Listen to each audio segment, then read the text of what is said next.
حبار بن اسود اللہ کے رسول صلی اللہ علیہ وسلم کی سب سے بڑی صاحبزادی کا قاتل ہے۔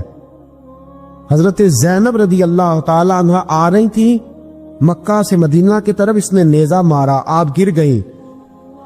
بطن اطہر میں اولاد تھی، بچہ ضائع ہو گیا، شدید بیمار رہنے کے بعد وصال کر گئی۔ فتح مکہ کے بعد حبار بن اسود چہرے پہ نقاب ڈال کے آیا، باپ کلیجے پہ ہاتھ رکھ کے بتائے نا بیٹی پیاری کتنی ہوتی ہے۔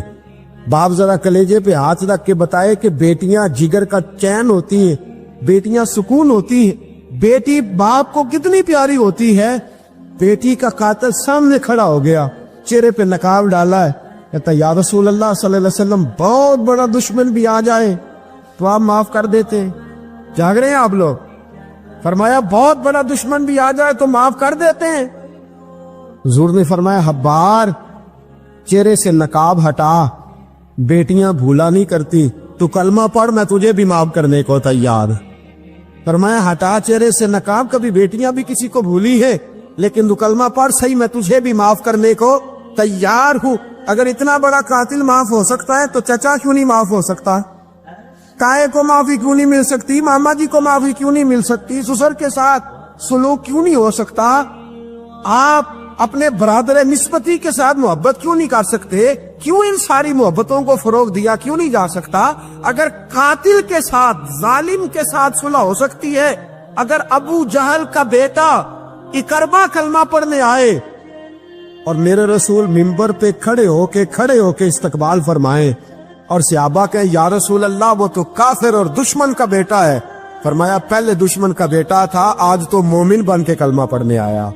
وہ پہلے کی بات ہے، استقبال کیا جا رہا ہے۔ عزیز دوستو، تیسری بات یہ ہے کہ معاف کریں، اور چوتھی بات یہ ہے جب کوئی معافی مانگنے آ جائے نا پھر اس کو معاف بھی کر دے۔ جڑے گا معاملہ تب بھی، معافی دیں بھی اور معاف جی بڑا مشکل معاملہ ہے۔ لڑائی ہو گئی، جھگڑا ہو گیا، اچھا پہلے کئی دفعہ سلام لے لیتے ہیں، ہمارا ماحول بڑا جی پہلے سلام دعا ہو جاتی ہے، لیکن بیٹے کی شادی کا کارڈ بھیج دیا تو کارڈ واپس کر دیا، میں نے منگنی کے لیے سدیا تو میں نہیں آؤں گا۔ واہ جی واہ، بھائی منگنی پہ آپ کا آنا کچھ ضروری تھوڑا تھا، جب گھر والے کا دل کرے بلائے۔ پھر وہ ساری برادری کو لے کے دروازے پہ گیا، پر پھوپھی کہتی ہے میں آتی ہی نہیں، ماما جی کہتے ہیں تو جو مرضی کر لے، یہی تو موقع آیا ہے۔ حدیث سناؤں، اتنے سخت لفظ، اتنے سخت، رحمت للعالمین رسول اتنے ناراض نظر آتے ہیں۔ حضور نے فرمایا ترغیب و ترہیب میں حافظ منذری رحمت اللہ علیہ حدیث لائے، رسول رحمت صلی اللہ علیہ وسلم نے فرمایا جس سے اس کا بھائی معافی مانگنے آیا اور اس نے معاف نہ کیا، جس سے اس کا عزیز، اس کا دوست، اس کا رشتہ دار، اس کا مومن بھائی معافی مانگنے آیا اور اس نے معاف نہ کیا، فرمایا اگر معاف نہیں نہ کرنا تو میرے حوض کوثر پہ نہ آئے، میں جام نہیں پلاؤں گا۔ حوض کوثر پہ بالکل نہ آئے، مجھ سے جام کا مطالبہ نہ کرے، سخت گرمی کے ماحول میں میں نہیں جام پلاتا، اگر مجھ سے جام لینا ہے میرے ہاتھوں سے تو جب بھی کوئی معافی مانگنے آئے فوراً معاف کر دیا کرو، جب بھی کوئی۔ اور معافی بندے کے لیے نہیں دینی، اللہ کی رضا کے لیے دے دی۔ بندے میں تو کوتاہیاں موجود رہیں گی، بندے میں تو غلطیاں موجود رہیں گی۔ آج اختلافات ہیں رشتہ داروں میں، اتنے اختلافات کے سال فوتگی ہو گئی، ایک شخص فوت ہو گیا جو کسی کا نانا ہے، کسی کا پوت، کسی کا نانا لگتا ہے، کسی کا دادا لگتا ہے، کسی کا ماما لگتا ہے، کسی کا چچا لگتا ہے، کسی کا پھوپھا لگتا ہے، لیکن لڑائیاں بڑی ہیں۔ بیچارہ فوت بھی ہو گیا، انتقال ہی کر گیا، اب بھی جناب آتے ہیں تو سیدھے جنازہ گاہ، اس کے لیے نہیں، لوگوں کو دکھانے کے لیے۔ جنازہ گاہ آئے، جنازہ پڑا اور لوٹ گئے۔ بھئی اتنی نفرت کے مرنے والا ماری گیا اور ہم ابھی تک درگزر کرنے کو تیار نہیں۔ میرے رسول کریم صلی اللہ تعالی وسلم نے فرمایا اگر تو چاہتا ہے کہ تیری عمر بھی زیادہ ہو اور تیرا رزق بھی زیادہ ہو تو اپنے رشتہ داروں سے اچھا سلوک کر، اللہ دونوں چیزوں میں برکتیں پیدا فرما دے گا۔ کن سے اچھا سلوک کر جی؟ یہ نہیں فرمایا وہ بھی جواب نہیں اچھا ہی کرے تو تب ہے۔ سب سے افضل صدقہ کون سا ہے؟ غریب کو دینا، مسکین کو دینا، یتیم کو دینا، مدرسے کو دینا، مسجد کو دینا، سب سے افضل صدقہ۔ اچھا یہ حدیث آپ نے پتا کیا کرنا جو میں سنانے لگا ہوں، یہ گھر جانا ہے، اس کو لکھ لینا ہے اور اس کو نہ پڑھنا ہے کبھی کبھی کھول کے کہ یہ کیا جملے ہیں حضور سید عالم کے، محبوب پاک کے، یہ کیسے عجیب حضور نے فکرے اور کس انداز میں سمجھا دیا، کتنی خیر ڈیل دی اپنے غلاموں کے دلوں میں۔ حضور نے فرمایا غلاموں پتہ ہے سب سے افضل صدقہ کون سا ہے؟ ایک صحابی کہنے لگے حضور یتیم کو دینا، فرمایا نہیں۔ سب سے افضل صدقہ کون سا ہے یا رسول اللہ؟ مسکین کو دینا، فرمایا نہیں۔ سب سے افضل صدقہ حضور مسافر کو دینا، فرمایا نہیں۔ سب سے افضل صدقہ یا رسول اللہ مجاہدین اسلام کو دینا، فرمایا نہیں۔ حضور پھر بڑی قابل غور حدیث، جاگیے گا ذرا آنکھ کھولیے گا، ذرا ٹیک چھوڑیے گا، ذرا عجیب انداز دیکھیے گا میرے ماں بھئی حدیث میں فکرے کیسے بیان فرمائے۔ رسول پاک نے فرمایا تیرا رشتہ دار ہو، سب سے افضل صدقہ کیا ہے؟ تیرا، بولیے یار، تیرا رشتہ دار ہو اور غریب ہو، حقدار ہو، اور اگلے لفظ بڑے عجیب ہیں، تیرا رشتہ دار ہو، غریب ہو اور تجھ سے ناراض ہو۔ کیسی بات ہے؟ فرمایا تیرا رشتہ دار ہو، غریب ہو اور تجھ سے ناراض ہو، فرمایا کسی بھی طریقے اس کے گھر صدقہ پہنچا دے، سب سے افضل صدقہ کرنے کا ثواب لکھا جائے گا۔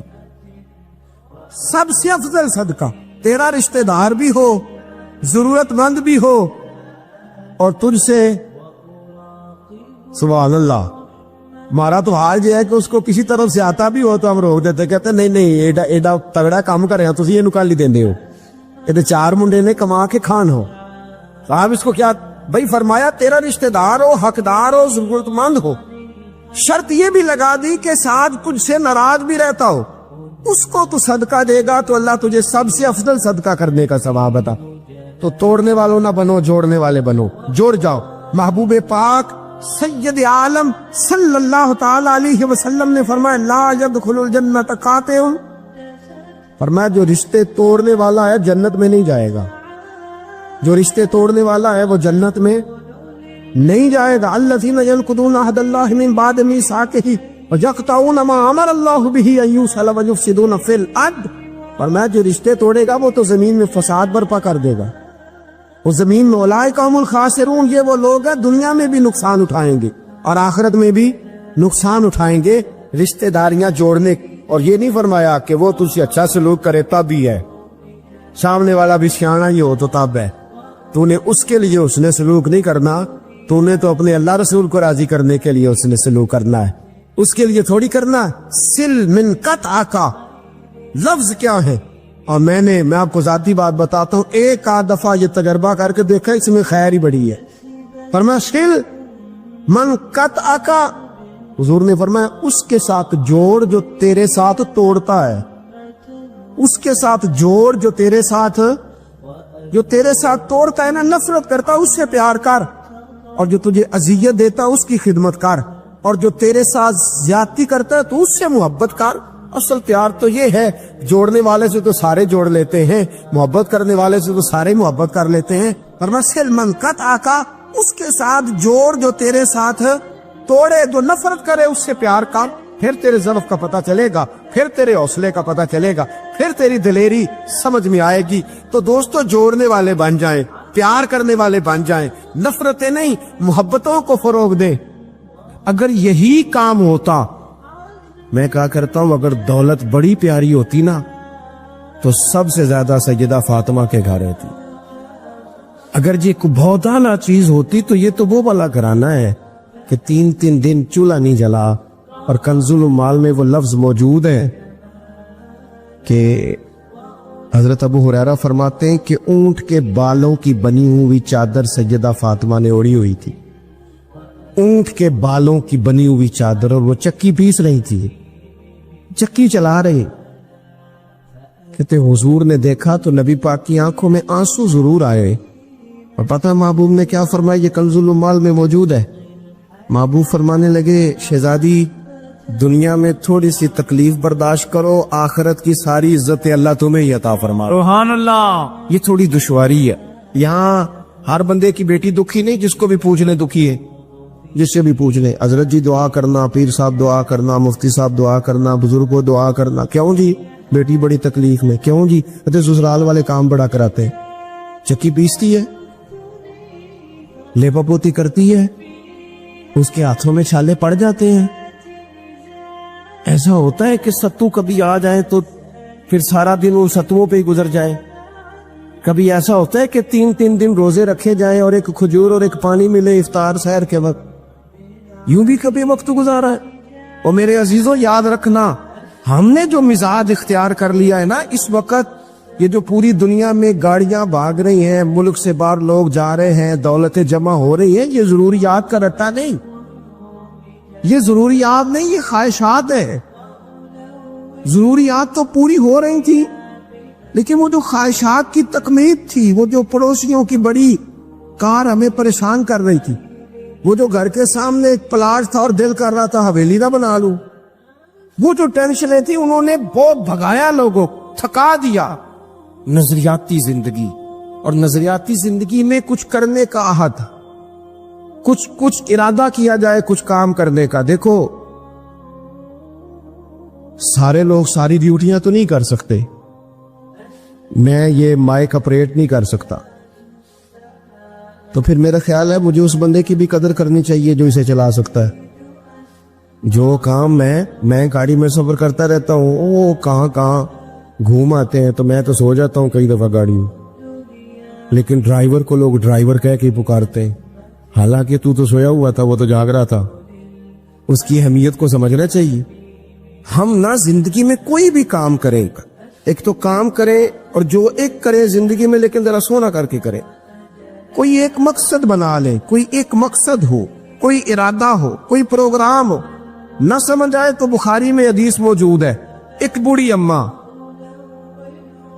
حضور کی مسجد میں جھاڑو دیتی تھی، اور چلو کچھ کرتی تو تھی نہ جاؤ، اور دیکھو سعادت جھاڑو وہاں دیتی ہے جہاں 70,000 فرشتے سویرے آتے ہیں، 70 شام آتے ہیں۔ سبحان اللہ، سبحان۔ حضور کی مسجد شریف میں جھاڑو دیتی ہے خاتون۔ ہمارے ہاں تو خیر امام خطیب کی بھی کوئی قدر نہیں ہوتی، کوئی نہیں ہوتی۔ امام کبھی کو مشورہ دے لے تو کہتے ہیں سلامہ زیادہ دیندہ ہے، مولوی نما لے آؤ، یہ مشورہ زیادہ دیتا ہے، اس کو چینج کرو۔ اور مسجد کے خادم کی کوئی حیثیت، لیکن جو مسجد میں جھاڑو دینے کی فضیلت ہے نا، حضرت بابا فرید صاحب سے جب کو بندہ کہتا تھا نا دل بڑا پریشان ہے، تو بابا صاحب کہتے تھے مسجد میں جھاڑو دیا کر، اللہ سکون عطا کرے گا۔ مسجد میں جھاڑو دیا کر، اٹھ نہ فریدا ستیا تے خلقت ویکھن جا، تے متے کوئی مل جائی بخشیا تے چل تم ہی بخشیا جا۔ اٹھ نہ فریدا ستیا تے جھاڑو دے مسیت، اوے تو ستا ہے تے رب تے جاگدا ہے، تیری ڈاڈے نال پریت۔ اٹھنا کچھ کر۔ وہ خاتون چلو کوئی کام تو کرتی تھی نا، دیکھو نا گلی سے گزرتے ہیں لوگ، اب کھڈا ہے، سب کا موٹر سائیکل گاڑی سب تنگ ہوتے، جو بندہ ابھی گزر رہا ہے نا روڈ پہ وہ تبصرہ کر رہا ہے، تو دیکھو بلدیہ والے صحیح نہیں کرا، تبصرہ جو سارے کرتے ہیں ایک کئی تے ایک دابڑا، 2 بندے درکار ہیں، راستہ ٹھیک ہو جاتا ہے، پر اتنی محنت کرنے کو کوئی تیار ہے، کیونکہ ہمارے ملک میں جو شے سب سے عام ہے وہ تبصرہ ہے۔ تبصرہ کرو صبح شام جتنا ممکن ہے، تبصرے کرو، ڈیوٹی یہی ہے ہماری۔ وہ خاتون مسجد شریف میں جھاڑو دیتی تھی، کوئی زندگی کا مقصد تو بنایا، کوئی نظریہ تو ہے۔ صحابہ نماز پڑھ کے چلے جاتے، خاتون جھاڑو لیتی، حضور کی مسجد شریف میں جھاڑو دیتی، بیمار ہو گئی، قربان جائے، حضور تیمارداری کے لیے تشریف لے گئے، رات کو انتقال ہو گیا، ٹھنڈ کا موسم تھا، حضور کا حکم ہے جلدی تدفین کر دو، صحابہ نے تکلیف دینا مناسب نہ جانا، اس خاتون کی تدفین کر دی۔ سارا کچھ جاننے والے رسول جو فرش پہ کھڑے ہو کے عرش کی خبریں دے، وہ تشریف لائے اور آ کر کے پوچھا خبر کیوں نہیں دی مجھے؟ اس بوڑھی کے جنازے کی کوئی کام تو کرتی تھی نا، کوئی ڈیوٹی تو کی نا، خبر کیوں نہیں دی؟ ویسے تو وارث جنازہ پڑھ دے تو دوسرا جنازہ جائز نہیں ہو، وارثوں نے نہ پڑھا ہو تو دوسرا جنازہ پڑھا جا سکتا ہے، حضور تو خود وارث ہے نا ساری امت کے. ہائے ہائے بے شک. تو رسول کریم قبر پہ کھڑے ہو کے فرمانے لگے صفے بناؤ میں دوبارہ جنازہ پڑھاؤں گا. سبحان اللہ. میں دوبارہ جنازہ پڑھاؤں گا. کیوں؟ زندگی میں کوئی خدمات تو ہے نا, کوئی ڈیوٹی تو ہے نا. پہلے تو ہم کچھ کرتے نہیں, اور اگر کرتے بھی ہیں تو صرف دوسروں کا دھیان ہی رکھتے ہیں.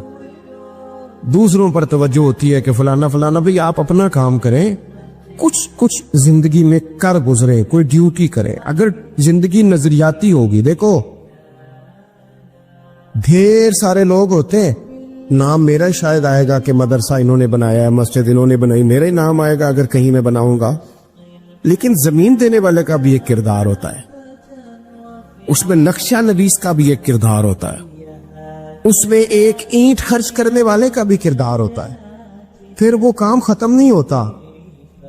سریا, وہ لینٹر ڈالنے والے جو ہوتے ہیں ان میں جو سریا باندھنے والا ہے وہ بھی ایک قیمتی کردار رکھتا ہے. پھر کہتے ہیں الیکٹریشین کو بھی بلاؤ. پھر یہاں بھی کام ختم نہیں ہوتا. پھر اور اس کے گرد ڈھیر سارے لوازمات ہیں. جو بندہ جو کردار ادا کر, عالم اگر کتاب لکھ بھی دے تو ہو سکتا ہے کتابت نہ کر سکے, اور اگر کاتب بھی ہو تو ہو سکتا ہے اسے پبلش نہ کر سکے.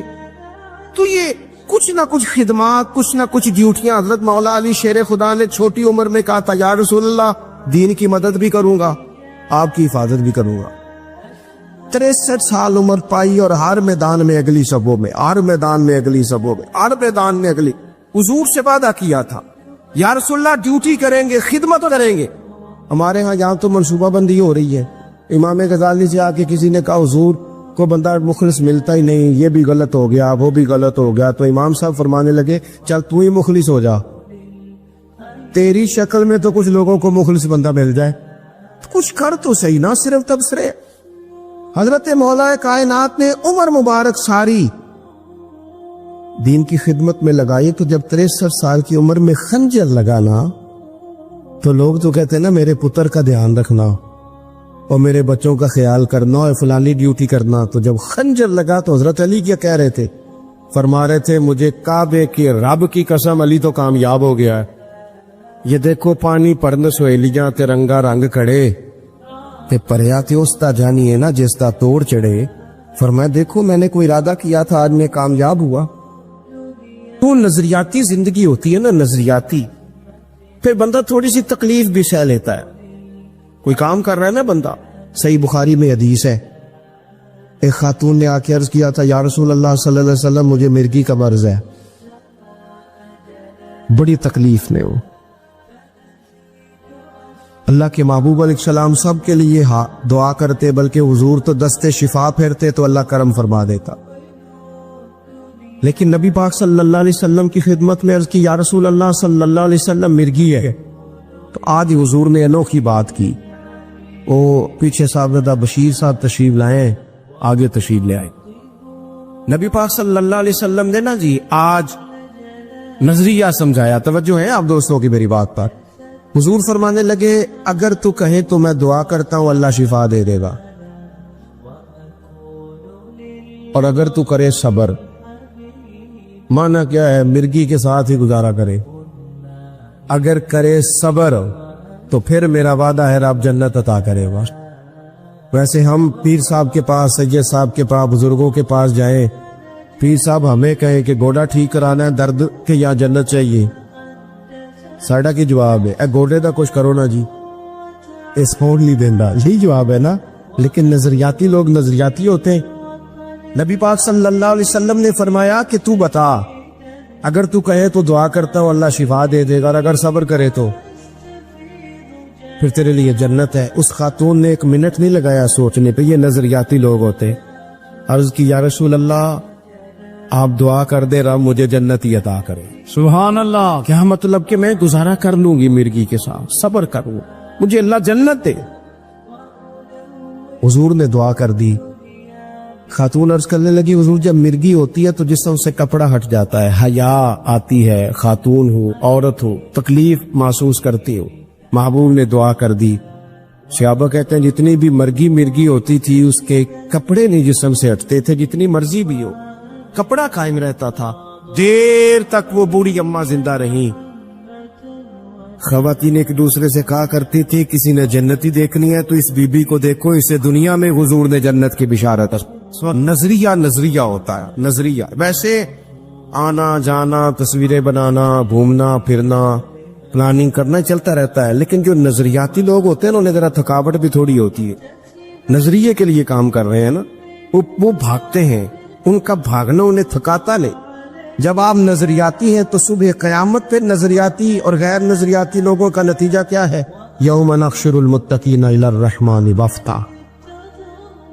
اللہ فرماتے یہ جو متقی ہوں گے نا، انہیں رب کی بارگاہ میں پیش کیا جائے گا قیامت میں، پر مہمان بنا کے پیش کیا جائے، ان کا میزبان رب ہوگا، چونکہ انہوں نے زندگی تقوی میں گزاری، محتاط وقت گزارا۔ وَنُسُوقُ الْمُجْرِمِينَ إِلَىٰ جَهَنَّمَ وِرْدًا، اور یہ جو مجرم ہیں جنہوں نے جرم کیے، من پسند زندگی گزاری، فرمایا انہیں پیاس سے ہانک کے دوزخ میں پھینک دیا جائے، پیاس سے ہانکے جائیں گے جہنم کی طرف۔ اپنی زندگی میں کچھ ارادہ کریں، دیکھیں دھوپ چھاؤں آئے گی۔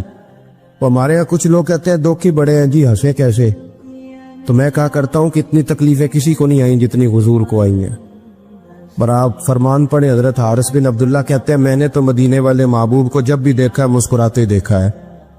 سارے کام 7 سال چلتے ہیں، لیکن اپنی زندگی میں کوئی مقصد ہونا۔ یہ جن بزرگوں کے ہم آراس میں آتے ہیں نا، انہوں نے کوئی مقصد حیات بنایا۔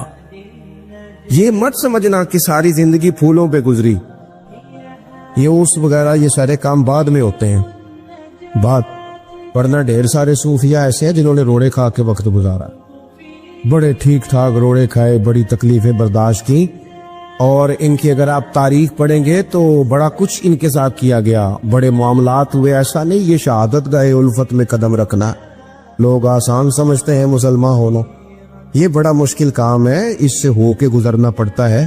لیکن ڈیوٹی کریں، کوئی کام کریں، کچھ اپنے ذمے لے۔ یہ جو ہم وقت گزار رہے ہیں نا جی، آپ یہاں کو بیٹھے کہتے ہیں ٹائم پاس کر رہا ہوں، تو میں کہتا ہوں اتنا ٹائم کہاں سے آیا جو آپ کو پاس کرنا پڑا؟ بہت سارے لوگ کہتے ہیں جی میں بور ہو رہا ہوں، تو میں کہتا ہوں یار بور ہونے کا ٹائم بھی تو ہونا چاہیے نا بندے کے پاس۔ آپ کے پاس ٹائم زیادہ ہے اس لیے بور ہو رہے ہیں، ہمیں تو ٹائم ہی نہیں ملتا بور ہونے کا۔ تو جب کوئی کام کرنا ہے آپ نے، جب آگے بڑھنا ہے، کچھ مقاصد حسنہ حاصل کرنے، کچھ امور خیر سر انجام دینے، پھر زندگی میں ان کو طے کریں اور ان پر کام شروع کر دیں۔ رکھا حضرت فاطمہ کی بھی 6 اولادیں با اختلاف روایات بیان کی گئی ہیں، 3 بیٹے تھے اور 3 بیٹیاں تھیں۔ 3 بیٹے تھے، امام حسن، امام حسین اور امام محسن۔ امام محسن کا جلدی انتقال ہو گیا چھوٹی عمر میں، اس لیے زیادہ تذکرہ نہیں۔ باقی 2 شہزادیاں بھی ذرا جلدی رخصت ہو گئی، جناب زینب موجود رہیں، کربلا تک گئی، اس لیے ان کا تذکرہ زیادہ کتابوں میں ملتا ہے۔ حضرت فاطمہ سب سے چھوٹی تھی، نبی پاک کے ساتھ وقت گزارا، قرآن مجید نے اس گھر کی محبت ہم پر فرض قرار دے دی۔ لا اسألکم علیہ اجرا الا المودۃ فی القربى، فرمایا محبوب ان سے کہہ دو کہ میں تبلیغ پر تم سے کوئی اجر نہیں مانگتا، ہاں میرے اہل بیت سے پیار کرتے رہنا، میرے گھر والوں سے پیار کرتے رہنا۔ اور حضور نے فرمایا الفاطمہ تو بدعۃ منی، فرمایا فاطمہ میرے جگر کا ٹکڑا ہے، جس نے میری بیٹی فاطمہ سے پیار کیا اس نے مجھ سے پیار کیا۔ اور یہ بخاری مسلم ہے، مشکات ہے، فرمایا جس نے میری بیٹی سے بغض رکھا اس نے مجھ سے بغض رکھا۔ کل نمازیں پڑھے نا، بالغ ہونے سے لے کر کل نمازیں، بالغ ہونے سے لے کر کل نمازیں پڑھے۔ لو بڑی بات کرنے لگا، اور بالغ ہونے سے لے کر کوئی نماز قضا نہ کرے، اور جب ہر سال بالغ ہونے کے بعد حج آئے تو حج بھی کرے، ہر سال رمضان آئے تو روزے بھی رکھے، ہر سال زکوٰۃ بھی دے، غریبوں کی مدد بھی کرے، میٹھا بھی بولے، خلوص بھی رکھے، رویے بھی ٹھیک رکھے، پر نبی پاک کے اہل بیت سے پیار نہ کرے تو ان ساری نیکیوں کے باوجود جب مرے گا تو بے ایمان مرے گا، بے ایمان مرے گا، بے ایمان۔ اور اگر اہل بیت نبوت کے ایمان پر مرے گا تو من مات علی حب آل محمدن مات شہیدا۔ حضور نے فرمایا، امام رازی نے حدیث لکھی ہے، فرمایا جو میرے گھر والوں سے محبت کرتا ہوا مر گیا وہ سادی موت نہیں مرا، اللہ نے اسے شہادت کا درجہ عطا فرمایا ہے۔ تو سب سے پہلی بات یہ کہ حضرت فاطمہ سے، نبی پاک کے اہل بیت سے پیار کرنا، یہ ایمان کا حصہ ہے۔ یہ ضروری ہے. ایک بات یہ ہے کہ ان سے محبت، اور دوسری بات یہ ہے کہ کسی کی محبت جو ہوتی ہے نا، اس کا معنی یہ نہیں کہ آپ کو کسی سے پیار ہو گیا تو آپ اس کے دشمن تلاش کرنے شروع کر دیں، بلکہ جس سے محبت ہوتی ہے تو محب کا دل کرتا ہے کہ میرے محبوب سے ساری دنیا ہی پیار کرے. اب عجیب فلسفہ ہے نا لوگوں کا، اہل بیت سے پیار کرتے ہیں تو سب سے پہلے اہل بیت کے دشمن تلاش کرتے ہیں، اور سب سے پہلے اہل بیت کے دشمنوں پہ گفتگو کرتے ہیں. تو میں کہتا ہوں بڑے بیوقوف ہو، دشمن نہ تلاش کرو، غلام تلاش کرو، پیارے تلاش کرو ان کے. یہ غلط ہے تمہارا انداز فکر. تو جناب فاطمہ الزہرا سے حضور نے بڑی محبت کی. حضرت خدیجہ الکبریٰ رضی اللہ تعالی عنہ فرماتی ہیں کہ بڑا پیار کیا نبی پاک علیہ السلام نے حضرت فاطمہ سے. چھوٹی تھی نا. ادھر حضرت عائشہ صدیقہ کہتی ہیں کہ نبی پاک نے بڑی محبت فرمائی. مشکات میں حدیث ہے، کسی نے حضرت فاطمہ الزہرا حضرت عائشہ صدیقہ سے پوچھا، سچے باپ کی سچی بیٹی، صدیق کی بیٹی صدیقہ. کسی نے پوچھا کہ عائشہ حضور علیہ السلام کو سب سے زیادہ محبت کس سے تھی؟ تو حضرت عائشہ فرمانے لگی پوچھنے والی بات ہی کوئی نہیں، حضور سب سے زیادہ سیدہ فاطمہ سے پیار کرتے تھے. تو کہا پھر یہ بتائیں کہ مردوں میں حضور کو سب سے زیادہ پیار کس سے تھا؟ فرمایا یہ بھی پوچھنے والی کوئی بات نہیں، فاطمہ کے شوہر مولا علی سے. یہ حضرت عائشہ صدیقہ بیان کرتی ہیں ان کے شوہر سے. اب لوگ نا ترازو لے کے بیٹھے رہتے ہیں اور تولتے رہتے ہیں. پیر سید فیض الحسن شاہ صاحب آلو مہاروی رحمت اللہ علیہ، ان کے پاس بھی ایک بندہ چلا گیا تو اس نے کہا جی بتائیں حضرت عائشہ افضل ہے کہ حضرت فاطمہ؟ تو آپ فرمانے لگے تجھے یہ سوال ہی نہیں کرنا چاہیے تھا، اس لیے کہ تیرے اور میرے پاس کوئی ترازو موجود ہے. اس نے کہا جی نہیں آپ بتائیں، بتانا پڑے گا. آپ فرمانے لگے نہیں بتاتا. کہنے لگا نہیں بتائے. فرمانے لگے چل میں ایک بات بتا دیتا ہوں، فیصلہ گھر جا کے کر لینا. اس نے کہا بتائیں. آپ فرمانے لگے کہ عائشہ بیٹی ہے ابو بکر صدیق کی اور فاطمہ بیٹی ہے نبی پاک کی. تو فرمانے لگے کہ ابو بکر کی جو بیٹی ہے نا وہ نبی پاک کی بیٹی سے افضل نہیں ہو سکتی. اور پھر فرمانے لگے کہ فاطمہ زوجہ ہے مولا علی کی اور عائشہ زوجہ ہے مصطفیٰ کریم کی. تو فرمانے لگے جو علی کی بیوی ہے وہ نبی کی بیوی سے افضل نہیں ہو سکتی. تو وہ کہنے لگا جی نتیجہ کیا ہے؟ فرمایا گھر جا کے نکال لینا. نتیجہ تو گھر جا کے نکال، یہاں ترازو پکڑ کے نہ بیٹھ. ہاں جو حضرت عائشہ نے کہا اس پر غور کر. حضرت عائشہ خود گواہی دیتی سب سے زیادہ حضور حضرت فاطمہ سے پیار کرتے.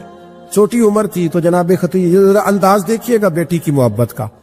حضرت خدیجہ فرماتی ہیں حضور جب گھر آتے نا تو دروازے پہ کھڑے ہو کے اونچی آواز میں فرماتے السلام علیکم. کہتے حضور نہ سلام لیتے، میں جواب دیتی. اپنے گھر حضور آئے ہیں پر نبی پاک دروازے پہ ہی کھڑے ہیں. فرماتی ہیں کھڑے رہتے حضور، میں پھر تھوڑا ہنستی اور پھر میں کہتی فاطمہ سنتی ہو؟ اماں جی سنتی ہوں. فرمایا تمہارے ابا آ گئے دروازے پہ. تو فرماتی ہیں جناب فاطمہ وہاں سے دوڑ کے آتی اور رسول کریم کا دروازہ کھولتی، پھر نبی پاک کو انگلی سے پکڑ کے اندر لاتی. فرماتی جب تک وہ جاتی نہیں اللہ کے رسول دروازے پہ کھڑے رہتے. وہ انگلی پکڑ کے لاتی، پھر رسول کریم انہیں گود میں بٹھا لیتے. فرماتے وہ چھوٹی چھوٹی باتیں پوچھتی اور حضور ان کے بڑے بڑے جواب دیتے. وہ چھوٹی چھوٹی باتیں. بچپن کی ایک بات لکھی ہے ہمارے محدثین نے. ایک دن چھوٹی عمر میں، بالکل چھوٹی عمر میں حضرت فاطمہ نے پوچھا یا رسول اللہ میں اپنے رب کو کب دیکھوں گی؟ اللہ اکبر، عمر چھوٹی اور بات بڑی کر دی. میں کب دیکھوں گی؟ تو حضور نے فرمایا فاطمہ بڑی جلدی. رب کریم تمہیں جنت میں لے جائے گا اور ساری جنتی عورتوں کی سردار بنائے گا اور پھر میرا رب تجھے اپنا دیدار بھی کرائے گا. جناب فاطمہ تو زہرا رضی اللہ تعالیٰ عنہ چھوٹی چھوٹی باتیں کرتی ہیں. حضرت خدیجہ کہتی ہیں جب چلے جاتے نا حضور تو میں پھر بلاتی، میں کہتی ادھر آنا فاطمہ، کیا باتیں کر رہی تھی اپنے ابا سے؟ تو کہتی پھر وہ مجھے بتاتی بھی اور راضی بھی ہوتی. یہ سلسلہ آخر تک چلا. یہ حضرت فاطمہ سے راز کی باتیں کرنا حضور کا آخر تک چلا. بخاری مسلم میں حدیث، وہاں راوی حضرت خدیجہ ہے، یہاں راوی حضرت عائشہ صدیقہ ہے. جناب عائشہ صدیقہ کہتی ہیں حضور کے وصال ظاہری سے کچھ دن پہلے خود نبی کریم علیہ السلام نے حضرت فاطمہ الزہرا کو بلایا اور جب وہ آئیں تو کہتی ہے ان کو میں نے آتے دیکھا تو میں نے پھر حضور کو ان کے استقبال کے لیے کھڑے ہوتے بھی دیکھا. پھر حضور نے ان کا ماتھا چوما. جہاں بیٹھے تھے وہاں بٹھایا، پہلو میں بیٹھ گئے اور فرماتے ہیں پھر باپ بیٹی باتیں کرنے لگے۔ میں کوئی چیز بنا رہی تھی تو جناب عائشہ کہتی ہے میں نے دیکھا کہ حضور نے ان کے کان میں کوئی بات کہی تو جناب فاطمہ رونے لگ گئی۔ پھر حضور نے کان میں کچھ کہا تو وہ مسکرانے لگی۔ کہتی ہے حضور وہ بات کر کے تشریف لے گئے، فاطمہ بھی بیٹھی تھی، میں آئی، میں نے آ کے کہا کہ فاطمہ بتاؤ نبی کریم علیہ الصلوۃ والسلام نے آپ سے کیا کہا؟ کبھی ہنستی تھی کبھی روتی تھی، تو فرمایا حضور نے منع کیا ہے، یہ میرا اور میرے نبی کا راز ہے، میں حضور کی حیات ظاہرہ میں یہ بات کسی کو بتا نہیں سکتی۔ فرماتی ہے کہ فاطمہ سے تو میں نے پوچھ لیا پر حضور سے پوچھنے کی تو ضرورت ہی نہیں دی نا، لیکن وہ راز کی بات تھی۔ کچھ دن گزرے تو حضور بیمار ہو گئے، پھر کچھ دن گزرے تو حضور کا وصال ہو گیا۔ فرماتے کچھ عرصے کے بعد میں سیدہ فاطمہ الزہرا سے ملی تو میں نے کہا فاطمہ وہ بید کھول تو دے، آج تو کھول دے وہ راز کیا تھا۔ آپ کو بلایا گیا، پھر آپ آئیں، پھر حضور نے بات کی، پھر نبی کریم علیہ السلام کے بات کرنے پر کبھی آپ روئی کبھی آپ ہنسی، تو یہ کیا تھا؟ تو کہتی ہے جناب فاطمہ پھر رونے لگی، کہنے لگی ہاں اماں جی اب میں پردہ کھول دیتی ہوں، اب میں راز بتا دیتی ہوں، حضور کا وصال ظاہری ہو گیا۔ فرمانے لگی مجھے حضور نے بلایا اور میرے کان میں فرمانے لگے فاطمہ وقت تھوڑا رہ گیا ہے، اب تیرے والد نے جانے کا پروگرام بنا لیا، اب نہ ٹائم آ گیا ہے بچھڑنے کا۔ فرماتی ہیں جب میں نے یہ بات سنی تو میں رو پڑی، حضور آپ بچھڑ جائیں گے؟ کتنی میں روئی۔ ذرا حدیث کے جملوں پہ غور کرنا۔ ماتی تھوڑی دیر گزری تو حضور نے میرے کان میں کہا فاطمہ پتر رو نہ، بیٹے رو نہ، میرے جانے کے بعد جو سب سے پہلے میرے پیچھے آ کے مجھے ملے گی نا بیٹی وہ تو ہی ہوگی۔ اللہ کرے میں سمجھا سکوں آپ کو بات، جب کہا نا کہ میں وصال کروں گا تو رو پڑی، اور جب کہا نا میرے بعد تیرا بھی جلدی وصال ہو جائے گا تو حضرت فاطمہ نے ہنسنا شروع کر دیا۔ کیا پیار ہے میرے محبوب علیہ الصلوۃ والسلام کے ساتھ جناب فاطمہ کا۔ ان کے وصال کی خبر سنی تو رو پڑی اور اپنے کی سنی تو ہنس پڑی۔ اور پھر حضور نے کہا فاطمہ تجھے یہ بھی پتا ہے نا کہ اللہ تجھے جنتی عورتوں کا سردار بنائے گا، یہ بھی تجھے پتا ہے۔ تو جناب فاطمہ الزہرا کے ساتھ شروع سے لے کر آخر تک میرے رسول کریم علیہ السلام کی محبت رہی، پیار رہا۔ اور جناب فاطمہ کا جو حضور سے پیار تھا، ایک ہے باپ کا شفقت کرنا اور ایک ہے بیٹی کا پھر اپنے باپ سے، بولیے یہ بیٹیاں جو ہوتی ہیں نا ان کا بھی رویہ کو انوکھا ہوتا ہے ساری دنیا سے، انوکھا۔ میں کبھی کبھی کچھ ایسی باتیں کرنے کو دل کر جاتا ہے کہ جو کر گزرتے ہیں۔ ایک صاحب مجھ سے ایک دن کہنے لگا حضرت صاحب بڑی مشکل میں ہوں اور اتنا کٹھن وقت آ گیا کہ کوئی حال ہی نہیں۔ میں نے ان سے کہا کہ اپنی اماں سے دعا کراؤ، مسئلہ ٹھیک ہو جائے گا۔ کہنے لگا اماں تو انتقال کر گئی۔ تو میں نے کہا بہن سے دعا کراؤ۔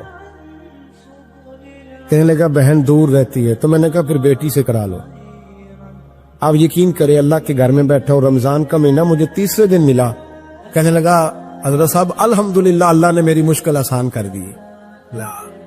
کہنے لگا یہ نسخہ آپ نے بڑا عجیب بتایا، پیر تو اس قسم کی باتیں نہیں نہ بتاتے، پیروں نے تو آپ کو پتا ہے دعائیں قید کر کے رکھتے ہیں، صرف ہماری قبول ہونی ہے۔ کہنے لگے ہم ان کا میرے ساتھ ارادت کا رشتہ ہے۔ کہنے لگے آپ کس طرح کے پیر ہے کہ آپ نے مجھے پلٹ کے کہہ دیا کہ اماں سے، بہن سے، بیٹی سے۔ تو میں نے کہا اصل بات یہ ہے کہ میں کبھی تھکا بھی ہوتا ہوں، کبھی کسی رنگ میں بھی ہوتا ہوں، اور کئی دفعہ اب تو یہ حال ہو گیا ہے کہ رونا آئے بھی تو روتے نہیں کہ لوگ تماشا نہ سمجھیں، کئی دفعہ آنسو چھپانے بھی پڑتے ہیں کہ لوگ اس کو اداکاری اور فنکاری ہی نہ سمجھنے لگ جائے۔ تو میں نے کہا یہ جو بیٹی ہوتی ہے نا، یہ جو بہن ہوتی ہے، یہ جو ماں ہوتی ہے، اس کو اشارتاً بھی آپ کان میں کہہ دینا مشکل میں ہوں تو یہ رات کو رو رو کے مصلی بھگو دیتی، یہ رو رو کے دعا مانگتی ہے بیٹے کے لیے، بھائی کے لیے، باپ کے لیے۔ اس کا اعلان ہر بیٹی پیار کرتی، اور یقین کرے کہ کلیجہ ٹھنڈا ہو جاتا ہے جب بیٹیاں چھاتی پہ لیٹتی ہیں تو لطف آتا ہے کہ اللہ کریم نے اس ننھی سی کلی میں کیا ٹھنڈک رکھی ہے کہ سارے دل کا جو ہے بوجھ اس نے ہلکا کر دیا۔ تو بتائیے پھر میرے نبی پاک کی شہزادی کی حضور سے محبت کتنی ہو۔ چھوٹی سی عمر تھی حضرت فاطمہ کی جب حضرت خدیجہ وصال کر گئی، تو کسی نے کہا فاطمہ سب سے پہلے گھر سے کب نکلنا ہوا؟ تو بخاری مسلم میں حدیث ہے، اللہ کے نبی نا بیت اللہ شریف کے سامنے سجدے میں تھے تو ابو جہل کو شرارت سوجی، شرارت، اس نے کچھ لوگوں سے کہا، عقبہ بن ابی معیط تھا، کچھ اور لوگ تھے، کہنے لگا میں ابھی رستے سے گزرا ہوں تو وہاں کسی نے اونٹ ذبح کیا ہے، تو اونٹ کی اوجڑی، آپ نے اوجڑی دیکھی ہے نا، جانور کی اوجڑی بڑی وزنی ہوتی ہے، اس میں گندگی ہوتی، اونٹ کی اوجڑی بڑی وزنی ہوتی تھی، کہنے لگا وہاں اونٹ کی اوجڑی پڑی ہے، وہ دیکھو نبی پاک معاذ اللہ سجدے میں ہے، تو معاذ اللہ ثم معاذ اللہ وہ اونٹ کی اوجڑی اٹھاؤ حضور کی گردن پہ رکھ دو۔ تھوڑا سا مشکل سے جمعہ پڑھنا پڑ جائے نا، اور تھوڑا سا مشکل سے پڑھانا پڑ جائے تو ہم دین کے بہت بڑے خدمت گزار بن جاتے ہیں۔ یہ دیکھو سجدے کتنی مشکل سے ہو رہے ہیں، یہ دیکھو سجدے کتنی مشکل سے ہو رہے ہیں، کتنی مشکل سے حضور کے سر انور پر اوجڑی رکھ دی۔ یہ وہ وقت ہے کہ نہ تو چچا ابو طالب ہیں جو پہنچ جاتے، نہ جناب ختیجہ ہے جو بندوبست کرتی، تو کسی نے نہ جناب ختیجہ کے دروازے کے سامنے منہ کر کے کہا کہ محبوب کے گھر والوں حضور کے سر اقدس پر اوجڑی رکھ دی ہے کسی نے، اور حضور سر اقدس اٹھاتے ہیں تو تکلیف محسوس کرتے ہیں۔ جناب فاطمہ کہتی پہلا دیہڑا تھا جب میں چہرے پہ کپڑا ڈال کے نہ تو اپنے بابا کے لیے نکلی، فرماتی پہلا دن تھا، میں حرم کعبہ میں پہنچی، حضور کو سجدے میں دیکھا تو چھوٹے چھوٹے ہاتھوں سے میں نے اوجڑی نیچے گرائی، حضور بولے کچھ نہیں، نہ میں نے کوئی بات کی، میں نے حضور کی انگلی کو تھاما اور میں کنویں پہ لے آئی، حضور بھی نہیں بولے، جناب سیدہ فرماتی میں میری بولی، حضور بیٹھ گئے اور میں کنویں سے پانی نکالنے لگا، میں حضور کی زلفیں دھوتی جاتی اور حضور روتے جاتے، زلفیں دھوتی جاتی اور حضور روتے جاتے۔ پھر حضرت فاطمہ نے جب حضور کی زلفیں دھو لی تو ہاتھ اٹھائے، کہا اے اللہ جنہوں نے میرے بابا کو تکلیف دی ہے نا ان کو برباد کر دے۔ میں رات روایت پڑھ رہا تھا مشکات سے تو میں حیران ہو رہا تھا کہ یہ عجیب منظر ہے، یہ عجیب منظر ہے کہ جب طائف والے پتھر مارے اور نبی کریم علیہ السلام سے حضرت زید بن حارثہ کہ حضور دعا کریں یہ تباہ ہو جائے، تو نبی پاک کہ نہیں زید میں نے نہیں ان کے لیے تباہی کی دعا کرنی، یہ نہیں ٹھیک ہوتے تو ہو سکتا ہے ان کی نسلیں ٹھیک ہو جائیں۔ اور جب احد میں وہ لوگ پتھر مار کے دانت شہید کر دیں، حضرت ابوبکر صدیق جیسی ٹھنڈی طبیعت کا آدمی عرض کرے حضور دعا کریں یہ تباہ ہو جائے، تو حضور نے فرمایا اللہم اہد قومی فإنہم لا یعلمون، یا اللہ میری قوم کو ہدایت دے، یہ جانتے نہیں یہ کیا کر رہے ہیں۔ حضور نے کبھی بھی کسی کے لیے دعائے ضرر نہ فرمائی، لیکن آج یہ عجیب منظر ہے، شاید یہ واحد وہ وقت ہے کہ جناب فاطمہ الزہرا نے جب کہا نا کہ اے اللہ انہیں برباد کر دے انہوں نے آج میرے والد کو تکلیف دی ہے، حضرت فاطمہ کی دعا سن کے تو حضور نے بھی ہاتھ اٹھائے، کہا اے اللہ جیسے میری بیٹی کہتی ہے نا ویسے ہی کر دے، اللہ کر دے انہیں برباد، فاطمہ جیسے کہتی ہے ویسے، اللہ کرے آپ کو سمجھ آئے میری بات کی کہ وہاں جہاں شدید تکلیف دی گئی وہاں حضور نے کسی کے لیے ایسی دعا، اور یہاں فرمایا اللہ جیسے فاطمہ کہتی ہے ویسے، اللہ اکبر۔ حضرت عبداللہ ابن مسعود کہتے ہیں کہ وہ دعا بھی میں نے سنی، اور پھر میں نے ان سب لوگوں کو جن کے لیے جناب سیدہ نے دعا کی تھی ان سب کو پھر میں نے بدر میں کٹتے ہوئے بھی دیکھا، میں نے ان کی لاشوں پر گھوڑے چلتے ہوئے بھی دیکھے، پھر میں نے دیکھا کہ صحابہ انہیں گھسیٹ کر کنووں میں ڈال رہے تھے، میں غور سے دیکھ رہا تھا اور ان کے چہرے پہچان رہا تھا، تو مجھ سے کسی نے کہا عبداللہ تم کیا غور کر رہے ہو؟ تو میں نے کہا میں غور کر رہا ہوں یہ وہی ہے سارے جن کے لیے سیدہ فاطمہ نے دعا کی تھی کہ یہ برباد ہو جائے، یہ وہی ہے میرے رسول کریم علیہ السلام کی ہر تکلیف کو جناب فاطمہ نے اپنی تکلیف سمجھا، ہر تکلیف کو۔ جب انسان کے دائیں بائیں کچھ لوگ ہوتے ہیں نا اس کے دکھ بھی سمجھنے والے، سکھ سمجھنے والے لوگوں کی تعداد لمبی چوڑی ہوتی ہے۔ ہمارے زمانے میں ہمارے ہر آدمی کے ساتھ ذاتی مطالبات ہیں، ذاتی، تو جب تک وہ میرا مطالبہ پورا کرتا رہتا ہے میرا اس سے پیار رہتا ہے، اور جب وہ میری خواہشات پوری کرنی چھوڑ دیتا ہے پھر میرا اس سے کوئی رشتہ نہیں رہتا۔ میرے عزیز حضرت فاطمہ الزہرا کا کمال یہ ہے کہ انہوں نے میرے محبوب کا دکھوں میں ساتھ دیا، حضور کی تکلیف پر وہ تکلیف میں آتی، پریشان ہوتی۔ یہاں سے بات چلی 4-5 سال عمر مبارک تھی، حضرت فاطمہ کی کل عمر 29 سال ہوئی ہے، 15 سال یا کچھ زیادہ آپ کی عمر تھی جب حضور نے بیاہ کر دیا تھا۔ ہم لوگ سمجھتے ہیں کہ شاید اب آپ 30 سال کے بچے کو کھڑا کر کے کہیں کہ دین کی کوئی بات کر، کوئی تکلیف برداشت کر، تو کہتے ہوں میں تو ابھی بچہ ہوں۔ یعنی 29 سال کی عمر ہوئی ان کی. چلیں جس نے زیادہ لکھی ہے اس نے 32-33 لکھ دی ہوگی, 40 تک کوئی بندہ نہیں گیا. لیکن میں جس روایت پر زیادہ اعتماد کرتا ہوں, ان راویوں نے 29 سال عمر حضرت فاطمہ کی اور ڈھیر سارے محدثین نے لکھی. یارو حیرانگی کی بات ہے نا, اس 29 سال کی عمر میں انہوں نے حضور کا بھی کھول کے ساتھ دیا, مولا علی کا گھر بھی پورا آباد کیا, اپنے شہزادوں کی تربیت کر کے میدان کربلا بھی سارا سجا دیا, دنیا کا انقلاب برپا کر دیا 29 سال کی عمر میں. کام کرنا ہو تو سال تھوڑے بھی بڑے ہوتے, اور نہ کرنا ہو تو پھر تو 80 سال کے بچے بھی میں نے دیکھے ہیں. بزرگ مجھ سے ناراض نہ ہو جائے, اللہ مجھے بے ادبی سے بچائے, میں صحیح کہہ رہا ہوں. میں نے 80 سال کے بچے بھی, آپ نے بڑے تب ہونا ہے جب آپ نے نفسیاتی طور پہ بڑے ہونا ہے, لیکن آپ کی عمر ہو گئی ہو 70 سال, لیکن تصویروں کی خواہش ابھی بھی نہ جاتی ہو. ابھی بھی پروگرام بنتا ہو کہ کوئی بندہ مل جائے تو بریانی کھانے جائے لاہور, ابھی بھی آپ اس سے نکلے نہ ہو اس کیفیت سے. ذوق شوق ابھی وہی ہو. اس کا مطلب یہ ہے کہ قد بڑا ہوا, عمر بڑی ہوئی, لیکن ذہنی اور نفسیاتی طور پر وہ پختگی نہیں آئی جس کی ضرورت تھی. ہمیں ذہنی طور پر پختہ ہونا چاہیے. میری بات پر توجہ کریں گے آپ حضرات اور غور کریں گے. نبی کریم علیہ السلام کی تکلیفوں میں انہوں نے ساتھ دیا.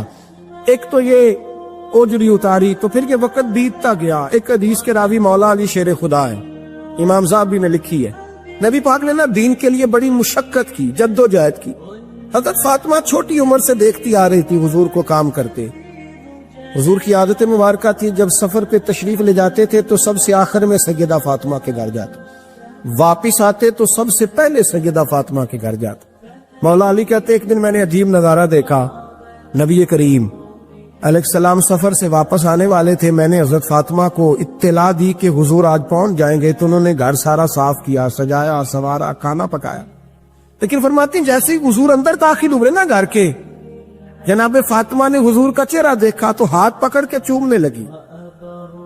اور کہتے ہیں جب انہوں نے سر اٹھایا تو ان کا چہرہ سارا آنسوؤں سے بھرا ہوا تھا.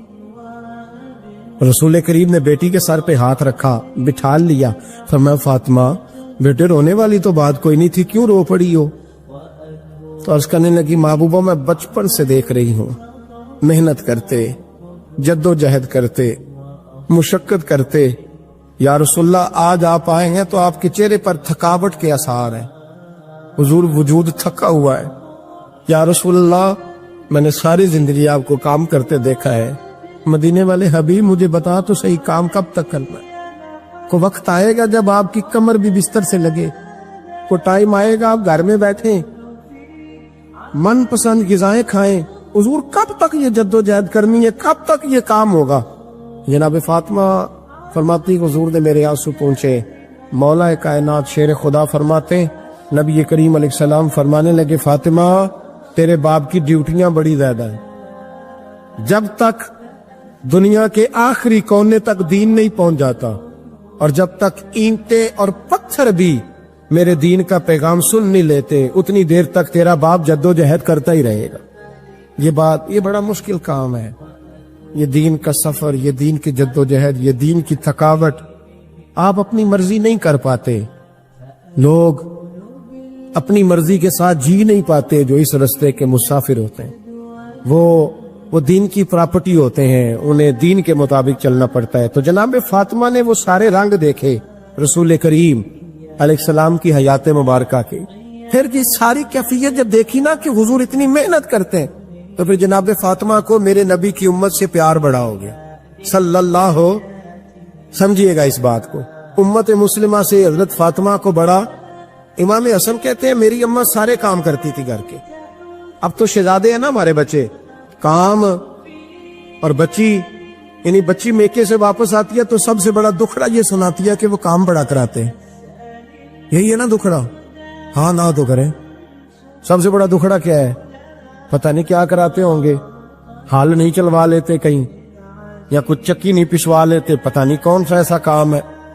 اور میں آپ ناراض نہ ہو جانا, میں بھی بیٹی کا باپ ہوں, میں بھی بہنوں کا بھائی ہوں, میں بھی اس بات کو سمجھتا ہوں. لیکن ایک بات ذہن میں رکھنا کہ یہ بات نہیں ہے کوئی کرنے والی کہ سارے بچی کے ماں باپ جمع ہو کے پہنچ جاتے ہیں ہماری بچی جی کام بڑے کرتی ہے. مثلاً کیا کرتی ہے؟ کیا کرتی ہے وہ؟ آؤ میں بتاؤں میرے مصطفیٰ کی بیٹی کیا کرتی تھی. میں نے سینکڑوں دفعہ یہ بات کی اور میرا دل کرتا ہے روزانہ کروں، پھر کرتا ہوں. دنیا میں کوئی اتنا غریب ہے جس کی بیٹی اتنا کام کرے کہ ہاتھوں پہ چھالے پڑ جائیں؟ ہے کوئی اتنا غریب تو اٹھ کے بتائے کہ میری بیٹی سسرال میں اتنا کام کرتی ہے کہ چھالے پڑ جاتے. میں دکھاتا ہوں، میرے رسول کی شہزادی کو چھالے پڑ جاتے. کچا مکان، جناب فاطمہ جناب فضا آپ کی لونڈی تھی، ان سے مٹی منگاتی اور گھر میں لیپا پوتی کرتی، پھر جھاڑو دیتی. امام حسن اور حسین کے درمیان پورے سال کا فرق نہیں، 11 مہینے کا فرق. دونوں بچوں کو سنبھالتی. جناب علی کی والدہ حضرت فاطمہ بنت اسد بوڑھی تھی. جناب فاطمہ وہ کھول کے نوکری کرتی کہ حضرت فاطمہ بول پڑتی، حضرت فاطمہ بنت اسد بول پڑتی. کہتی بیٹے فاطمہ میرا اتنا نہ خیال رکھا کر، تیرے اپنے بھی بچے ہیں. جناب فاطمہ فرماتی آپ صرف علی کی ماں تو نہیں نا، آپ میری بھی تو ماں ہے نا. یہاں بیبیاں فلسفہ بیان کرتی ہیں، وہ کہتی ہیں جی کس حدیث میں آیا ہے ساس سسر کی خدمت فرض ہے؟ میں نے کہا کسی میں بھی نہیں آیا. ہم کیا کہہ رہے ہیں؟ کسی میں بھی نہیں آیا، لیکن یہ تو آیا ہے نا کہ شوہر راضی ہو تو اللہ راضی رہتا ہے. عزیز دوستو، بزرگوں اور بھائیوں، کچھ چیزیں ایسی ہیں جن کا قرآن مجید نے بارہا تذکرہ فرمایا. قرآن پاک کسی چیز کا ایک بات بھی ذکر کر دے تو وہ چیز ہمارے لیے دستور حیات اور منشور زندگی بن جاتی. لیکن اگر اللہ تبارک و تعالیٰ کسی چیز کا بار بار تذکرہ فرمائے تو معنی یہ ہے کہ اس کی ہمیں بہت ہی زیادہ ضرورت. ان چیزوں میں سے ایک چیز صبر ہے.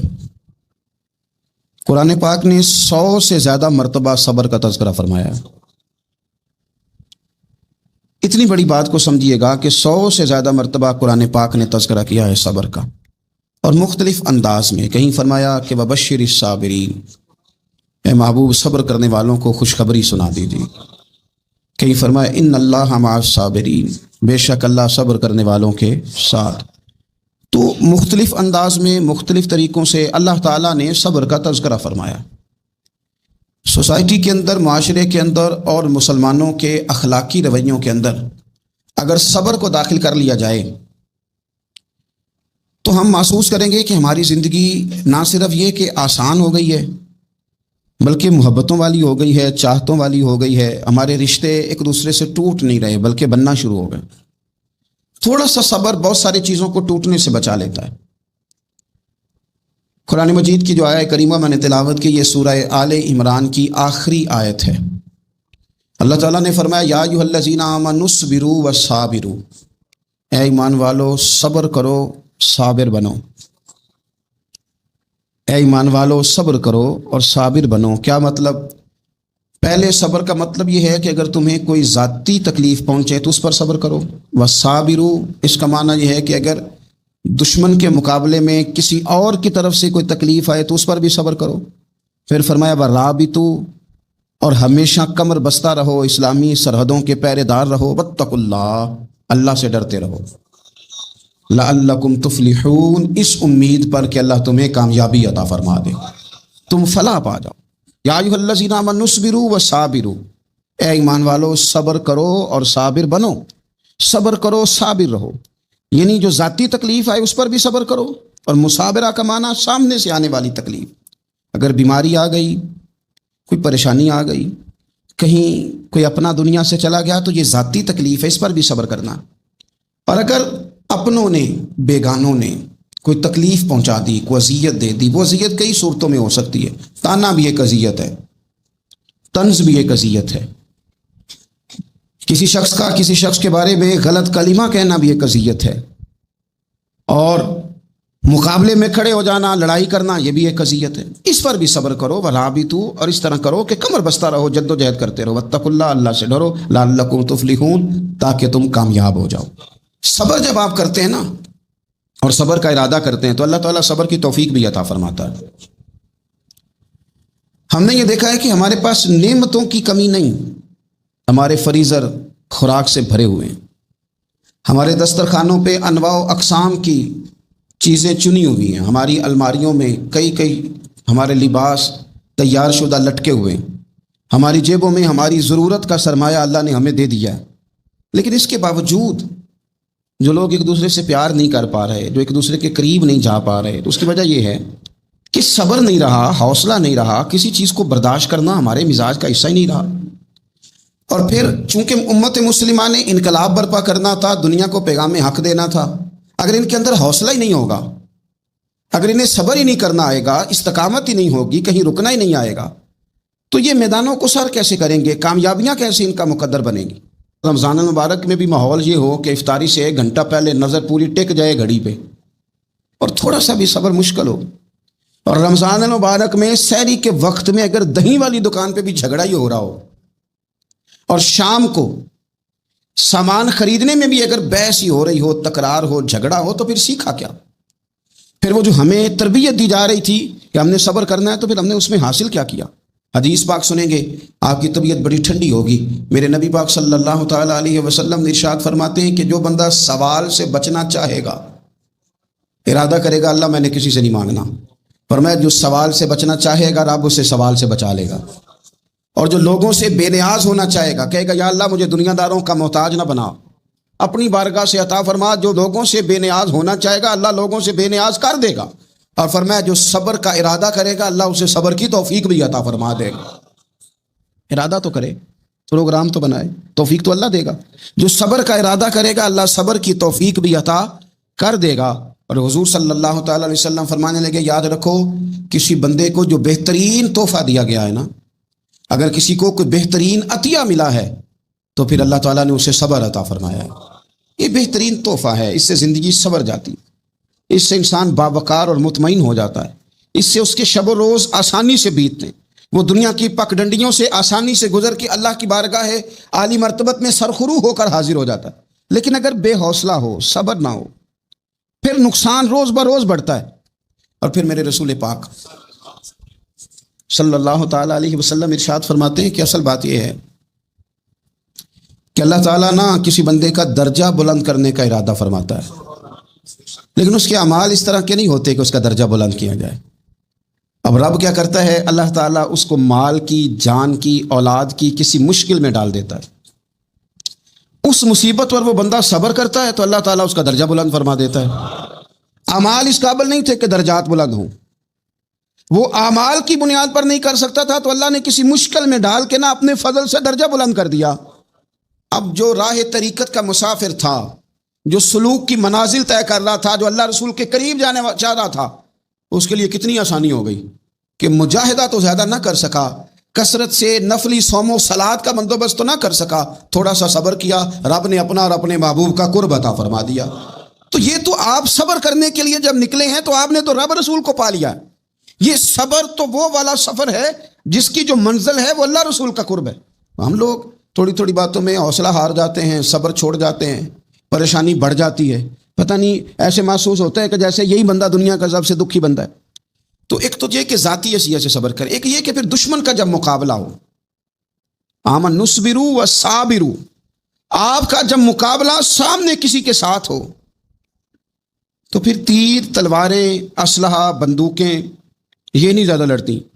میدانوں میں حوصلے لڑتے ہیں، میدانوں میں صبر لڑتا ہے، میدانوں کے اندر توانائیاں لڑتی ہیں. میدان کربلا کے اندر کوئی مقابلہ نہیں تھا تیر کا تیر کے ساتھ، تلوار کا تلوار کے ساتھ کوئی مقابلہ نہیں تھا. میدان کربلا کے اندر ظلم کا صبر سے مقابلہ تھا. فتح کے ڈنکے یزید نے بجائے تھے، جشن ابن زیاد نے منایا تھا، لیکن قیامت تک اللہ نے جو فتح عطا فرمائی ہے تو وہ حسین ابن علی کے صبر کو عطا فرمائی، وہ سیدنا امام علی مقام کے صبر کو ملی. عزیز بھائی، صبر ہی ہمیشہ فاتح ہوتا ہے، صبر ہی جیتا کرتا ہے، صبر ہی کامیابیاں دیتا ہے. نتیجے صبر کے نکلتے ہیں، صبر کے، حوصلے کے نتیجے ہوتے ہیں. ہماری جلد بازی ہمیں شکست خوردہ کر دے گی، ہمارا حوصلہ نہ ہونا ہمیں ہرا دے گا، ہم کمزور پڑ جائیں گے اگر ہم بے حوصلہ ہو جائیں گے. سنو، میرے نبی پاک علیہ السلام نے تربیت کی. حضور اپنی امت کو درس دیتے ہیں. حضور فرماتے ہیں پہلے تو کوشش نہ کرو کہ تمہاری دشمن سے لڑائی ہو، اس چکر میں ہی نہ پڑو کہ لڑائی ہو. مسلمان امن والے ہیں، یہ پرامن لوگ ہیں، یہ امن پسند ہیں، یہ داعیے امن ہیں، یہ معاشرے میں مومن ہونا امن کی علامت ہے. فرمایا پہلے تو یہ پروگرام ہی نہ بناؤ کہ تمہاری لڑائی ہو، اور فرمایا پھر اگر ہو جائے نا تو پھر صبر کے ساتھ مقابلہ کرو، پھر ڈٹ کے مقابلہ کرو، اور پھر یاد رکھو کہ یہ جو جنت ہے یہ تلواروں کے سائے میں ہے.